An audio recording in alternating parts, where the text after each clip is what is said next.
El 1 de abril de 1901, en Clayton, Nuevo México, el verdugo cometió un error. Thomas Ketchum, conocido como Blackjack, había sido declarado culpable de robo a un tren y sentenciado a muerte. Las autoridades locales nunca habían llevado a cabo una ejecución. Calcularon mal la longitud de la cuerda. No habían tomado en cuenta que Ketchum había aumentado considerablemente de peso durante su tiempo en prisión. Cuando se abrió la trampilla, la fuerza de la caída fue demasiado grande. Blackjack Ketchum fue decapitado. Su cabeza se separó completamente de su cuerpo. Ambos cayeron al foso debajo de la plataforma. La multitud que se había reunido esperando presenciar una ejecución legal fue testigo de algo completamente distinto. Este no fue un caso aislado. Esta era la realidad de la justicia fronteriza, donde la distancia entre la ley y la brutalidad se medía en centímetros de cuerda. Hoy, vamos a adentrarnos en la mecánica de las ejecuciones en la frontera del Viejo Oeste. Los ahorcamientos oficiales, la violencia de las turbas, los hombres que convirtieron la muerte en una profesión, y los momentos en que el sistema reveló exactamente lo que era. Bienvenidos de nuevo a Mundo del Viejo Oeste. Este episodio no es fácil. Vamos a cubrir parte del material más perturbador que este canal haya tocado jamás. Pero esto es historia, documentada, verificada e importante de entender. Para comprender la justicia fronteriza, hay que empezar con el hombre que se convirtió en su símbolo más reconocible. Isaac Parker, juez federal del Distrito Oeste de Arkansas, el hombre que la historia recuerda como el juez de la horca. Parker llegó a Fort Smith en 1875. Tenía 36 años. Había sido nombrado por el presidente Ulysses Grant para llevar orden a una jurisdicción que prácticamente carecía de él. El tribunal de Parker tenía jurisdicción sobre más de 190,000 kilómetros cuadrados, incluyendo la totalidad del territorio indio, lo que hoy es Oklahoma. Esta era la región que las bandas de forajidos, fugitivos y criminales prófugos habían estado usando como refugio durante años, precisamente porque existía fuera del alcance de cualquier fuerza del orden efectiva. Durante los primeros 14 años de su mandato, no existía derecho de apelación contra las decisiones del tribunal de Parker. La única forma de escapar de una sentencia de muerte que él impusiera era un indulto presidencial. En términos prácticos, él tenía la última palabra sobre la vida y la muerte de cada criminal en ese enorme territorio. A lo largo de 21 años, revisó 13,490 casos. Sentenció a muerte a 160 personas. 79 de esas sentencias se ejecutaron. Ningún otro juez federal en la historia de Estados Unidos ejecutó a tanta gente. La reputación de Parker se estableció de inmediato. En su primera sesión, en mayo de 1875, declaró culpables de asesinato a 8 hombres y los sentenció a todos a muerte. 6 de ellos fueron ahorcados simultáneamente el 3 de septiembre de 1875. Las ejecuciones eran públicas. Miles de personas viajaban a Fort Smith para presenciarlas. Los periódicos cubrieron el evento en todo el país. El mensaje que Parker pretendía enviar a cada forajido que usaba el territorio indio como escondite no podía haber sido más claro. Aquí es donde Isaac Parker se vuelve genuinamente complicado.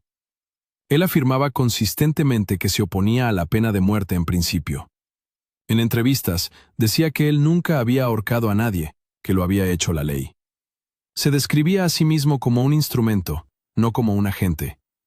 Si le crees o no depende de cuánto peso le des a las intenciones declaradas de un hombre, cuando los resultados observables de su carrera incluyen 79 ejecuciones y una horca diseñada para colgar a 8 personas a la vez. Todo tribunal necesita un verdugo. Isaac Parker tenía a George Maledon. Maledon sirvió como verdugo principal de Parker durante 22 años. En ese tiempo, ahorcó personalmente a entre 60 y 80 hombres. Los registros varían, y le disparó a otros 2 que intentaron escapar. Se llamaba a sí mismo un profesional. No estaba equivocado. La mayoría de los ahorcamientos fronterizos eran ejecutados por alguaciles locales o funcionarios del condado que tenían poca o ninguna experiencia con la mecánica de una ejecución. El resultado era frecuentemente muerte por estrangulación, un proceso lento y agonizante que podía durar muchos minutos mientras el condenado se retorcía al final de la cuerda. Maledon abordó el problema de manera diferente. Su objetivo era una fractura inmediata de las vértebras cervicales, un cuello roto, lo que producía una muerte casi instantánea. Para lograrlo, diseñaba su cuerda con precisión. Obtenía su material exclusivamente de cáñamo de Kentucky, considerado la fibra de cuerda más resistente y consistente disponible. Trataba cada cuerda con cera y aceite, trabajándola a mano hasta que las fibras se deslizaran suavemente entre sí. Ataba su nudo con la colocación y tensión específicas necesarias para romper el cuello en el impacto, en lugar de simplemente constreñir la garganta. Calculaba la longitud de la caída basándose en el peso y la altura de cada condenado. No adivinaba, medía. La horca de Fort Smith no era improvisada. Era una estructura permanente, diseñada desde el principio para manejar múltiples ejecuciones simultáneas.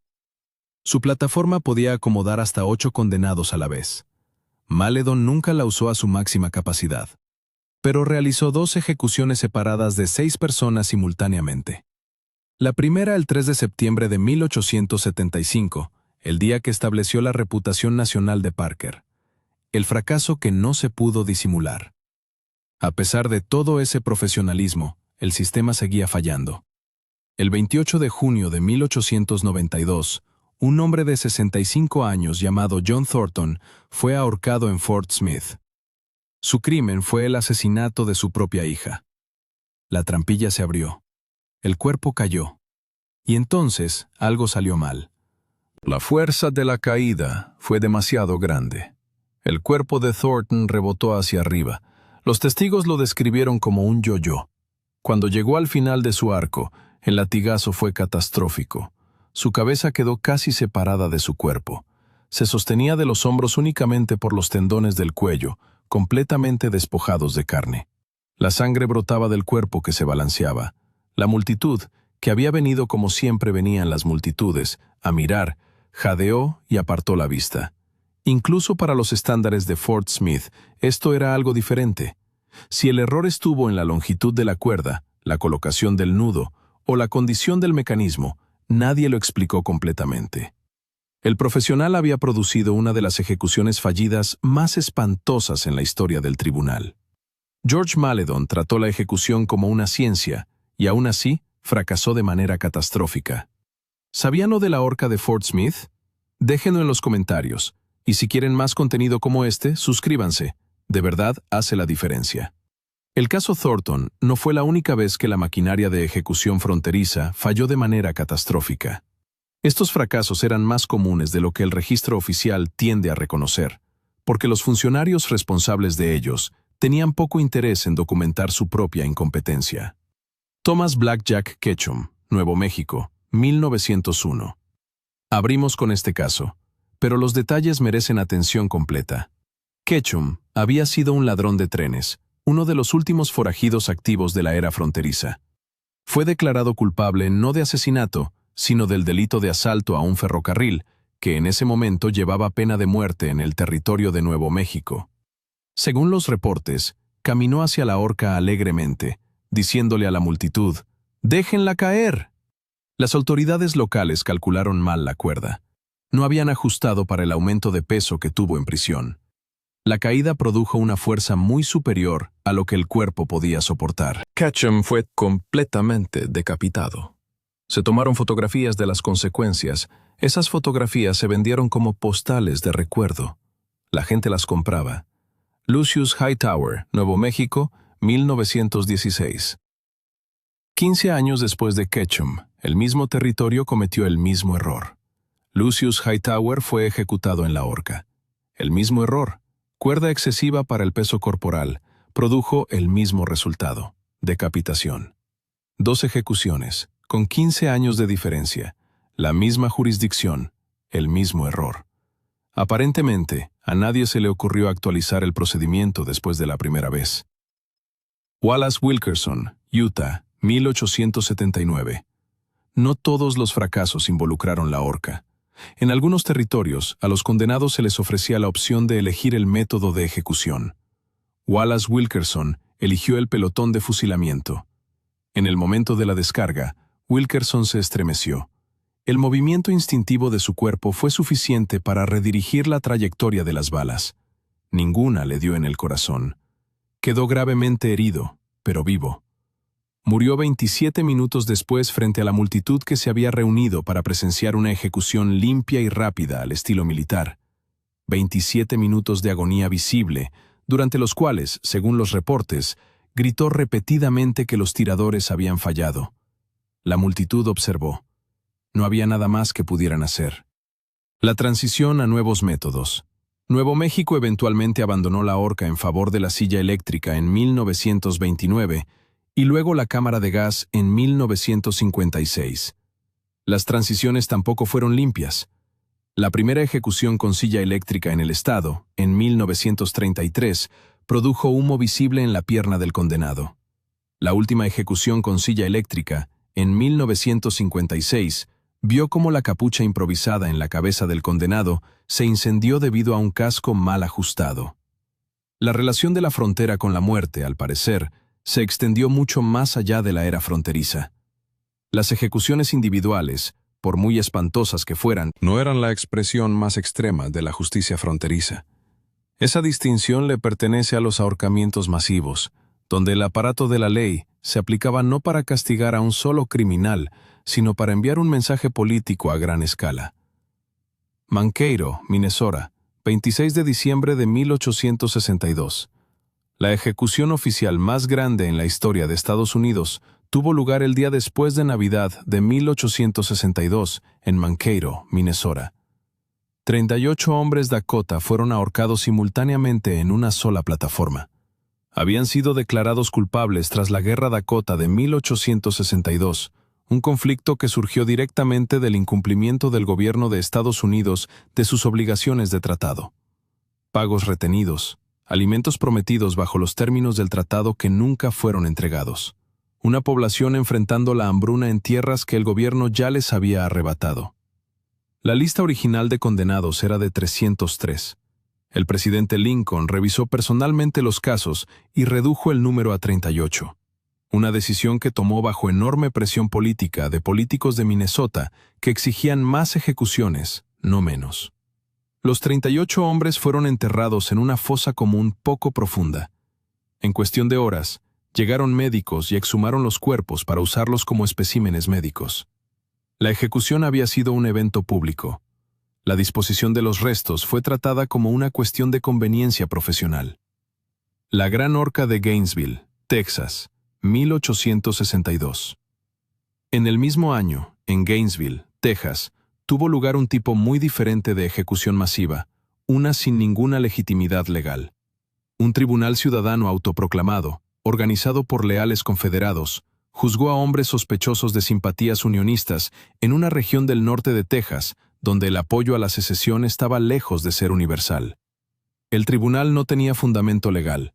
Sus procedimientos carecían de estructura formal. Sus veredictos estaban predeterminados. 41 hombres fueron ahorcados. Algunos fueron ejecutados por la turba antes siquiera de llegar al tribunal, linchados en la calle cuando la multitud se impacientó con el ritmo de los procedimientos. La horca de Gainesville sigue siendo uno de los episodios de terror político más significativos y menos discutidos en la historia de Estados Unidos. 38 hombres ahorcados a la vez, 41 hombres ejecutados por un tribunal sin fundamento legal. ¿Sabían que estos eventos ocurrieron? Escríbalo en los comentarios. Esta es la historia que la mayoría de los libros de texto omiten por completo. Debemos ser directos sobre lo que estamos discutiendo en esta sección. El linchamiento en la frontera estadounidense y en la era posterior a la Guerra Civil no fue una aberración, fue un sistema. Estaba organizado, era público, y fue diseñado como una herramienta de terror racial y control social. La mecánica de las ejecuciones por turba variaba. La horca era común, pero también lo era quemar vivo, ahogar, disparar y arrastrar detrás de caballos hasta la muerte. Lo que estos métodos compartían era su naturaleza teatral y pública. No eran simplemente asesinatos, eran espectáculos diseñados para ser presenciados. La masacre china de Los Ángeles, 1871. En octubre de 1871, una turba de aproximadamente 500 personas arrasó el barrio chino de Los Ángeles. 19 hombres y niños chinos fueron asesinados. Las víctimas fueron colgadas de las puertas de los corrales de ganado, de los armazones de las carretas, de cualquier estructura elevada disponible para la multitud. A una víctima le cortaron un dedo porque un miembro de la turba quería su anillo de diamante. El dedo fue arrancado. El anillo fue tomado. Estos detalles fueron documentados en relatos contemporáneos y en gran parte olvidados por la memoria histórica convencional durante más de un siglo. 8 hombres fueron finalmente declarados culpables en conexión con la masacre. Todas las condenas fueron anuladas posteriormente por un tecnicismo legal. La extremidad documentada de la violencia racial. Los casos más extremos de violencia racial de la era fronteriza no son cómodos de describir, pero están documentados. Sucedieron, y omitirlos del registro histórico es en sí mismo una forma de distorsión. En 1918, en Valdosta, Georgia, un hombre llamado Jesse McElherron fue torturado con barras de hierro al rojo vivo durante 20 minutos antes de ser quemado vivo. Su ofensa fue defenderse de un hombre blanco que lo había amenazado.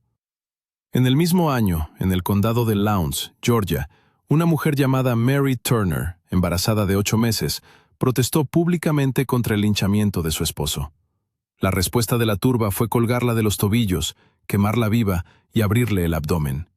Su bebé por nacer fue asesinado.